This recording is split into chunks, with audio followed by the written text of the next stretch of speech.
If you had to choose just one person, only one, to represent the peak of military genius in the ancient world, who would it be?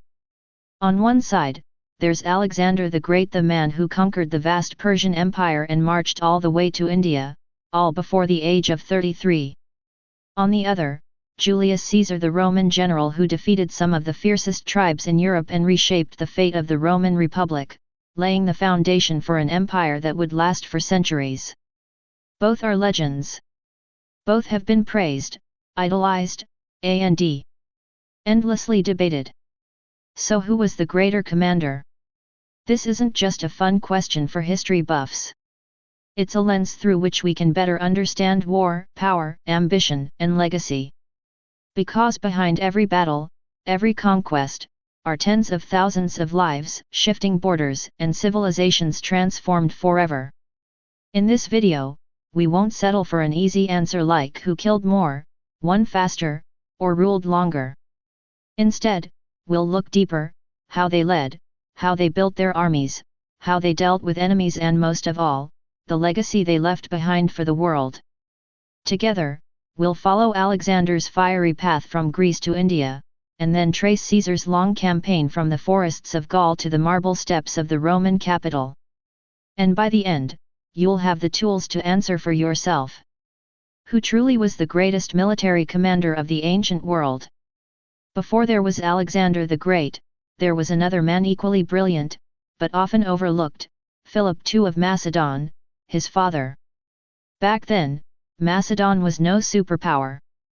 To the refined city-states of southern Greece, it was seen as a backwater, rugged, half-barbarian, a wild frontier on the edge of the civilized world. But it was precisely there, in that overlooked kingdom, that Philip did something no one else had done. He transformed a divided, unstable state into the most formidable military machine in the Greek world. He built a professional army, introduced revolutionary weapons like the sarissa, a spear over 5 meters long, and organized a dense, disciplined phalanx formation where each soldier was a cog in a deadly war machine.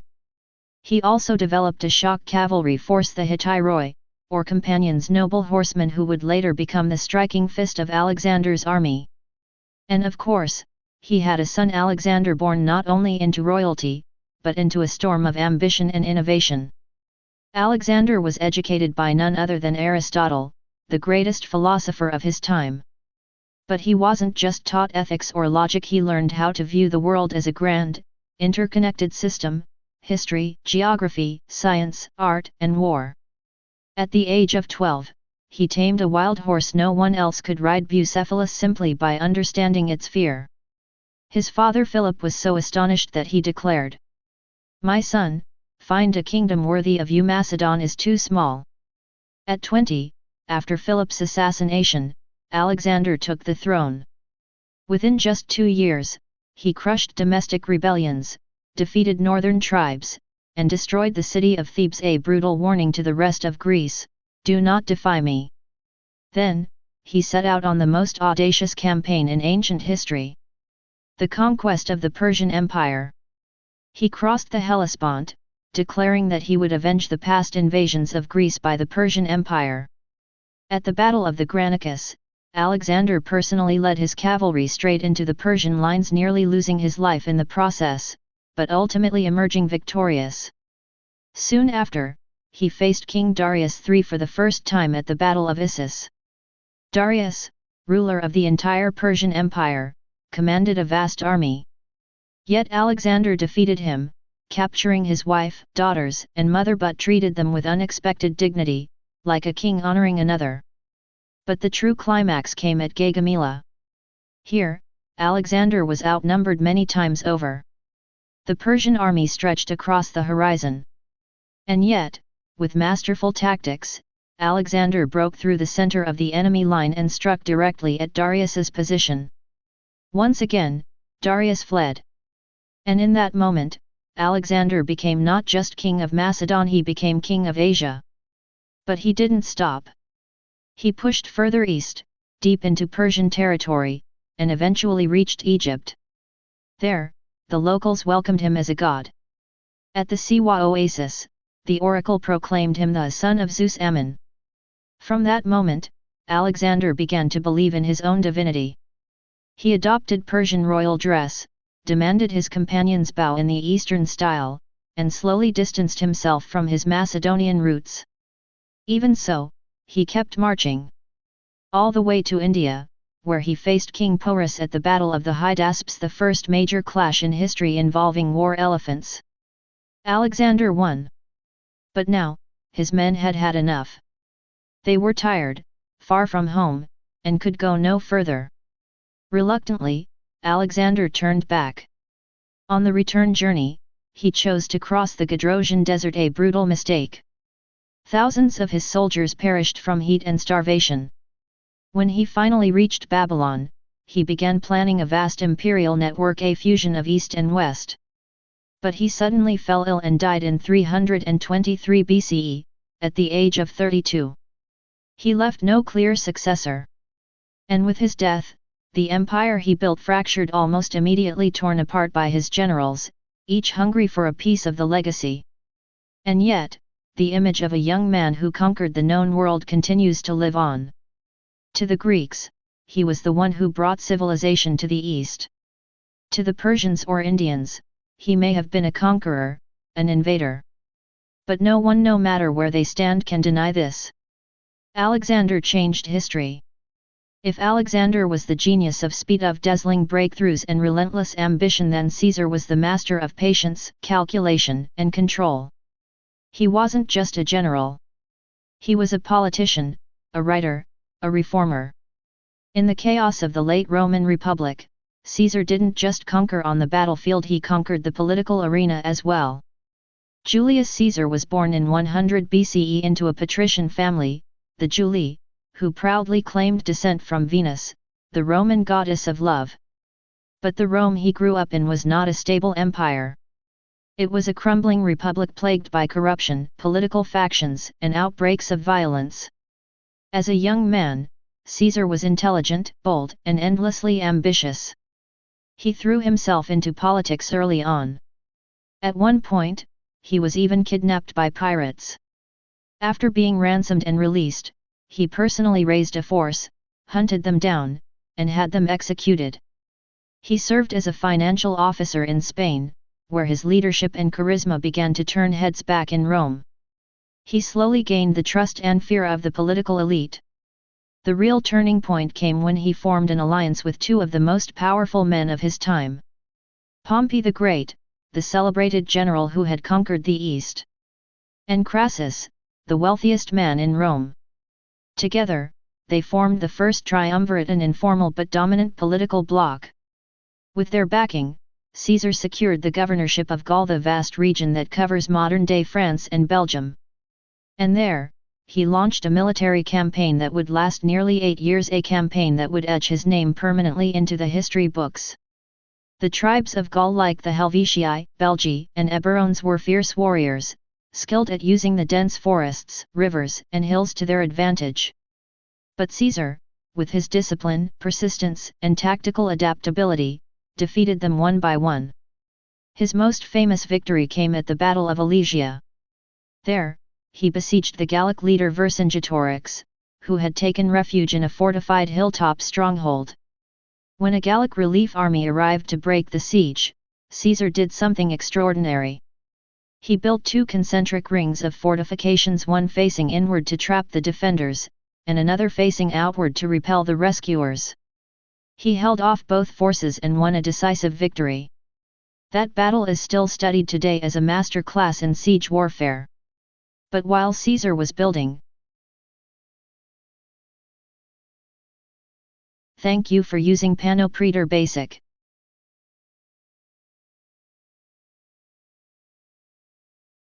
His reputation in Gaul, trouble was brewing back in Rome. The triumvirate collapsed. Crassus was killed during a disastrous campaign in the east. Pompey, once Caesar's ally, turned against him.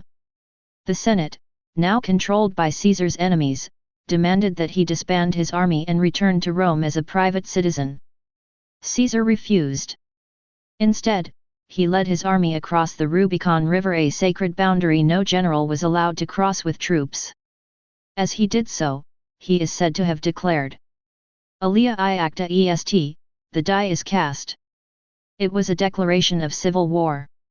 What followed was a bloody conflict that stretched across the Mediterranean. Caesar pursued Pompey from Italy to Greece, and then to Egypt. At the Battle of Pharsalus, despite being outnumbered, Caesar's strategy and the discipline of his legions gave him a crushing victory. Pompey fled to Egypt, only to be assassinated by local authorities trying to win Caesar's favor. In Egypt, Caesar became famously involved with Queen Cleopatra. Some saw this as a clever political move strengthening Roman influence over a strategically vital region. After that, Caesar returned to Rome, crushed the last remnants of opposition, and became the unchallenged ruler of the Roman world. Though he preserved the appearance of a republic, in reality, he was now a dictator. What set Caesar apart from other generals was not just how he fought, but how he wrote. His account, Commentaries on the Gallic War, is both a military classic and a powerful work of propaganda. In it, he paints himself as a just, brilliant, and almost invincible leader while offering us remarkable insight into the warfare and politics of his time. Caesar also pushed through numerous reforms. He overhauled the calendar, creating what would become the Julian calendar still in use today. He expanded Roman citizenship, restructured the legal system, and redistributed land to support farmers and veterans. But absolute power always comes with danger. On March 15, 44 BCE, the infamous Ides of March, Caesar was assassinated by his own allies. Among the conspirators was Brutus, a man Caesar once regarded almost like a son. The assassins believed they were saving the Republic. But instead, they unleashed a new civil war, the final collapse of the old system and ultimately, the birth of the Roman Empire, under Caesar's adopted heir, Augustus. So in a twist of history, although Caesar died branded a dictator, his legacy was the most powerful empire Europe had ever seen. Caesar didn't conquer as much land as Alexander. But he took a decaying republic and turned it into a centralized, efficient system of rule. He didn't die young like Alexander, but he did die at the height of his power, leaving behind a vacuum that Rome would struggle to fill for decades. To the Romans of his time, Caesar was the destroyer of the old order. To future emperors, he was the ideal model of leadership. And to history, he became a symbol of intellect fused with power. Now it's time to place Alexander and Caesar side by side. Not to ask, who won more battles? But to ask something deeper. What does it really mean to be great? Their armies. Let's start with their armies. Alexander inherited from his father a highly trained, scientifically organized military. And he took it to new heights. At its core was the famous phalanx, made up of soldiers wielding sarissas spears over 5 meters long, standing shoulder to shoulder like a wall of spikes. This formation was devastating in holding the line and breaking enemy charges. But Alexander didn't just hold the line. He combined the phalanx with elite shock cavalry, launching swift and unexpected strikes often led personally by Alexander himself. In every battle, he exploited terrain, lured enemies into mistakes, then struck with lethal precision. Caesar's army wasn't revolutionary in the same way. But what he had was the most disciplined and versatile force of the era. The Roman legions. Each legion was a self-sufficient war machine, capable of building camps, constructing fortifications, maneuvering quickly, and maintaining tight formations under pressure. Caesar didn't rely on sudden breakthroughs. He won through stability, planning, and total control. He starved cities into submission, ground enemies down, and when needed, struck fast and decisively, like at Pharsalus, where a sharp counterattack won him the day. Leadership styles. In personal style, Alexander was the classic frontline commander. He charged into battle, sword in hand, risking his life alongside his men. The image of him riding Bucephalus through Persian lines became iconic. Caesar was different. He rarely fought in the front line. But he always controlled the entire battlefield. He understood the weak points of his enemies, the strengths of each legion, and he knew exactly when to strike or to hold back. Their visions of war. Alexander dreamed big.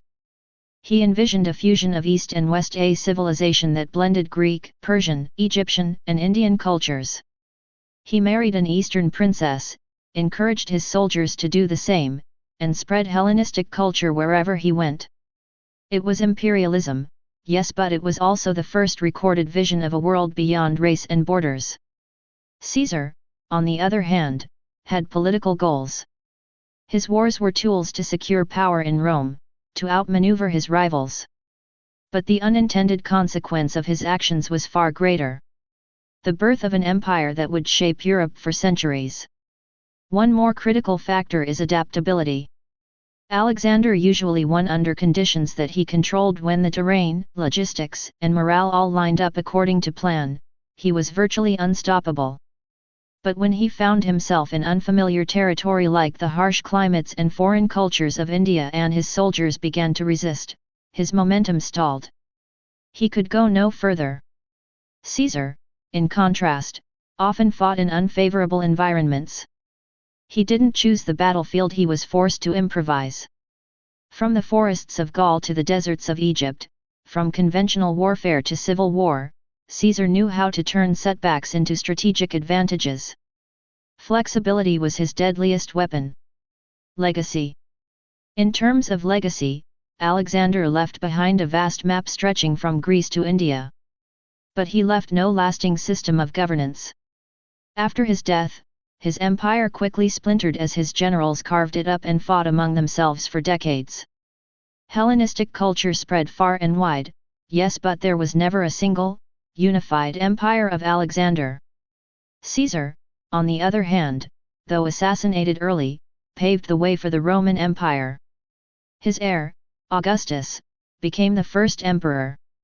And the system Caesar helped build would last over 400 years in the West, and nearly 1,500 years in the East as the Byzantine Empire. That is a deep and enduring legacy. Trident emblem symbolism. Alexander is remembered as the embodiment of youth, ambition, and a short but blazing glory. Caesar stands as the symbol of intellect, power, and lasting consequences. One was a tropical storm that swept across the world. The other, a slow-moving river that reshaped a continent. If you're drawn to the image of a bold hero, extraordinary, fearless, who dies young and becomes immortal in memory, Alexander might be your answer. If you value coordination, reform, and political legacy, Caesar may be the one you admire. Reckoning with the darkness. When we speak of Alexander and Caesar, we use words like great, genius, legend. But history is not just light, it is also shadow. Behind every victory, every empire, lies blood, tears, and unanswered questions. In Alexander's case, one truth is unavoidable. He was a conqueror. Yes, he spread Greek culture. Yes, he married an Eastern princess and claimed to respect other civilizations. But at its core, his campaign was built on violence. He raised Thebes, slaughtered thousands, and sold women and children into slavery simply for rebelling after his father's death. In Persia, he annihilated the population of Tyre after taking the city. In India, entire towns were burned, civilians massacred as a warning. So, was he truly different from other warlords in history? Or was his talk of uniting East and West, his ties to Aristotle, just a polished mask for imperial ambition? His belief that he was the son of Zeus pushed him further from reality. He demanded his generals bow to him like he was a Persian king, threw extravagant feasts, and killed his closest friend Clitus in a drunken rage simply for speaking out. Alexander's final years were marked by paranoia, loneliness, and loss of control, what many historians see as the result of unchecked, absolute power. And perhaps the most frightening thought isn't that he died too soon, but that had he lived longer, how many more wars would the world have endured? With Caesar, the darkness lies elsewhere. He was the man who ended the Roman Republic, no matter what justification he or others may have had. Before Caesar, Rome, chaotic as it was still a system where power was shared between the Senate, elected officials, and the citizens. But Caesar, through his brilliance, ambition, and personal magnetism, concentrated all power into his own hands. He declared himself dictator for life. That was the moment many senators like Brutus believed they had no choice but to act, to save the Republic. But was Caesar truly power-hungry? Or was he simply doing what was necessary to stabilize a decaying and corrupt system? And if he hadn't been assassinated, could Rome have transitioned peacefully into an empire without decades of civil war? There's another truth to face. Caesar was not always merciful. During his campaign in Gaul, he slaughtered tens of thousands, burned villages, and used warfare as a tool of politics and self-promotion. The victories he proudly described in his own work, the Commentaries on the Gallic War, may have been partly factual. But they were also a carefully crafted piece of propaganda. And we shouldn't forget. Many of Caesar's reforms, land redistribution, expanded citizenship, threatened the aristocratic elite. The same privileged class that had dominated Rome for generations. So perhaps his assassination wasn't just an act against tyranny, but a reaction from the old order, lashing out to protect itself from change. Left-pointing magnifying glass, two titans, full of contradictions. Both Alexander and Caesar were complex figures, far more layered than the simplified versions we learn in school. They were geniuses, yes. But they also made mistakes. They were celebrated, but they should also be critically examined, not worshipped unthinkingly. And here's the uncomfortable truth. Greatness doesn't always mean goodness. These men were great because they changed the world. But that doesn't mean they made it kinder, or more just. With the benefit of hindsight, we can ask the questions that matter. If you were a civilian in Tyre or Gaul, would you see Alexander or Caesar as heroes? If you were a Roman senator, would Caesar be your savior or a dictator? If you lived in the East under Alexander, would you truly welcome being Hellenized? There are no definitive. Thank you for using Panopreter Basic.